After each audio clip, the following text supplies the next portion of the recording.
tumabi. Ay, tumabi ng baka, siga.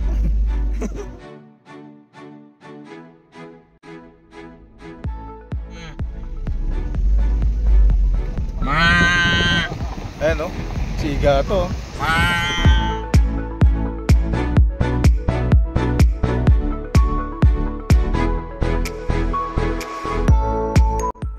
Hello guys, magandang araw sa inyo. Ngayong araw ay dito tayo magpipishing sa Long Beach. Dito sa island guys, pag April hanggang July ay season daw ng mga maliliit na talakitok o ii ang tawag ng mga iba rito. Pero kami ng mga kasama ko ay kahit anong uri ng isda ay welcome sa amin. Mga 5:45 na nung nakarating kami rito sa Long Beach. Buti na lang ngayong araw ay wala masyadong turista dito sa area. Kaya malaya kami ng mga kasama ko na makapag-fishing kami dito. Pagdating namin ng mga kasama ko dito sa fishing spot ay agad na kami nag-setup ng aming mga line. At makikita nyo sa video ay nagdugtong ako ng line para dun sa akin swivel. Itong line na dinugtong ko guys, kaya nito ang hanggang 2 kilo na bigat ng isda. Dahil dito sa fishing spot namin ngayon ay nakakasigurado ako na hindi ako makakahuli ng isda na lalampas ng 2 kilo. Sa pagbubuhol pala ng line guys, ay siguraduhin natin na tama yung ating paglalagay ng buhol. Para sa ganun, kung may mag-i-strike sa atin na isda ay mailaland natin ng maayos. Ang madalas namin gamitin na pain ay pusit. Dahil sa tagal na namin nagpipishing, ay subok na namin ng ganitong pamain. At garantisadong hindi kami masisiro ngayong gabi. Sa pagpipishing pala guys, dapat ay wag na wag niyong kakalimutan na magdala ng tubig at mahabang pasensya. Dahil kung minsan umaabot na ilang oras bago ka pa makahuli ng isda. Minsan pala guys, dahil sa lakas ng alon dito sa fishing spot, ay hindi may iwasan na magsabit-sabit ang aming mga line. Fish on!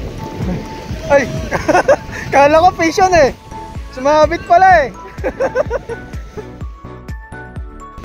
Bitawan ka na! Pag ganitong medyo dumidilim na guys, ito na yung exciting part para sa amin. Dahil sunod-sunod na yung strike ng mga isda dito sa fishing spot namin. Ano huli agad ah? Talakitok? Laki ng huli! Ay, emperor? Grabe! Snapper! Maputi nga, oo.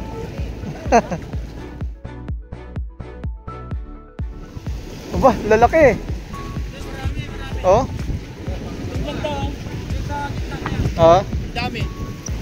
Fish on guys. Fish on. Huli na. Dito lang pala sa malapit, meron na eh. Oh, diba? Nakahuli tayo. Yun. Hindi na siya ganong lumaban guys. Stick.